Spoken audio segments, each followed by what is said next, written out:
A homeowner shot and killed 3 teenagers who were attempting to break into his house. They broke into my house, so I shot and killed them.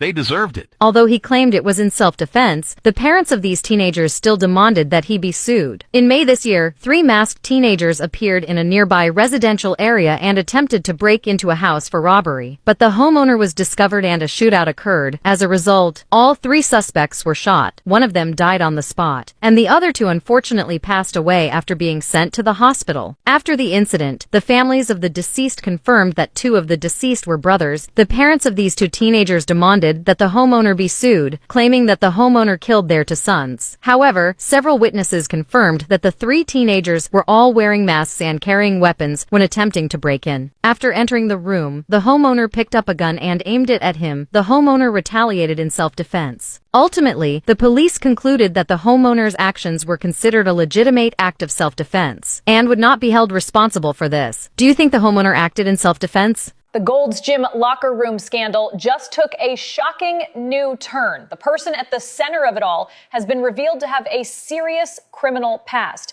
According to media reports, before transitioning, this individual was known as Grant Freeman. In 2022, he pleaded guilty in Ohio to domestic assault that caused serious injury to a partner. After serving his sentence, he transitioned and took his ex-partner's name, Alexis. Yes, the same person who now insists on entering women's locker rooms claiming they have every right to be there is the same person once convicted of serious domestic violence. Yet when women speak up and say they feel unsafe, they're the ones silenced, banned, and labeled as intolerant. Remember the woman who lost her Gold's Gym membership? She simply voiced her concern and got removed for it.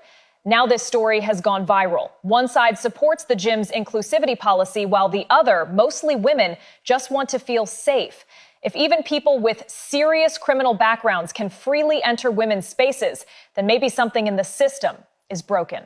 The Beast, who attacked a McDonald's employee and splashed scalding coffee, has been arrested. Just hours after the video was released, police located her residence with the help of netizens. When officers arrived at her door, she remained unaware that her brutal actions had garnered millions of online viewers. As the employee suffered minor burns, authorities recommended charging the suspect with aggravated assault. Before the attack, the employee calmly explains that her order had been canceled because the breakfast time had passed. The employee repeatedly told the customer that a refund had been issued but would take 48 hours to process. As the employee finally walked away, the woman hurled an expletive, removed the cup's lid, and splashed scalding coffee onto her back as she departed. Police stated the suspect was well known in the community, making her identification almost instantaneous. The woman has now been approved for arrest and faces up to 5 years in prison.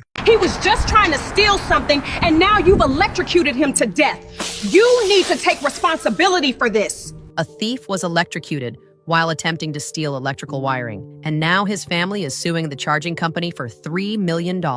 The incident happened late at night in Houston. Texas surveillance footage shows 18-year-old Darius Johnson sneaking up to an electric vehicle charging station. He planned to cut out the copper wiring and sell it for cash, but the moment he sawed through the cable's insulation, a powerful surge of electricity shot through his body, lighting up the area for a split second before he collapsed to the ground. It wasn't until the next morning that a janitor discovered his body and called the police. When officers and paramedics arrived, Darius had no signs of life. The coroner's report concluded he died from cardiac arrest caused by a high-voltage electric shock. A few days later, Darius's family filed a lawsuit against the charging station operator, Volt Edge Energy, claiming the company failed to take adequate safety precautions and was therefore responsible for his death. After reviewing the case, the judge dismissed the lawsuit, stating, "The operator fulfilled its reasonable safety obligations. The victim knowingly engaged in illegal activity, and his death was the direct result of his own actions." The court ultimately ruled that Volt Edge Energy was not liable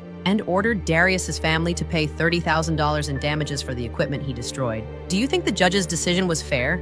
Share your thoughts in the comments. The worker who poured bleach into food has been arrested just hours after the video was released. Her actions sparked widespread outrage online, prompting police to locate her residence immediately. When officers found her, she remained unaware that her actions had already drawn the attention of tens of millions of netizens. With all the food contaminated, police recommended charging her with property damage. It's reported that prior to this, they had demanded free food from the vendor but were refused. A man was sentenced to prison after randomly assaulting a young girl on Presto Green Gate Street. The surveillance captured a shocking scene. On November 13th, 35-year-old Michael Ioad was captured on surveillance video as he quickly chased after 16-year-old girl Daniela Montieth on High Street and struck her head from behind. The girl immediately fell to the ground, with several teeth broken and lying motionless, while Ioad calmly ran away. After seeing the girl fall to the ground, a passerby immediately called the police. A judge called it a malicious and baseless attack against a young woman who was alone and stated that the surveillance footage showed the shocking impact of the punch. Ioad had followed the girl for nearly 800 meters before he started, but later claimed that the girl rudely looked at him. He was arrested by the police shortly after Ioad attacked the girl. The prosecutor stated that the attack was completely random, causing physical and mental trauma to the victim, who no longer dared to go out alone. Ioad pleaded guilty to the crime of assault causing actual bodily harm and was ultimately sentenced to 4 years in prison. Do you think the judge's ruling is reasonable?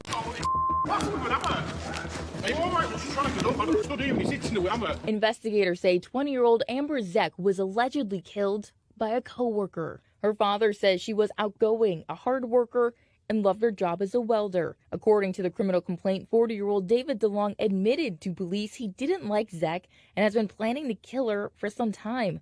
The complaint says surveillance video shows DeLong picking up a sledgehammer and hitting her multiple times at her workstation. DeLong told a witness, "I hit her with your hammer. She's by your toolbox. She is gone," the complaint states. This happened Tuesday morning at Advanced Processing Technologies in Cokato.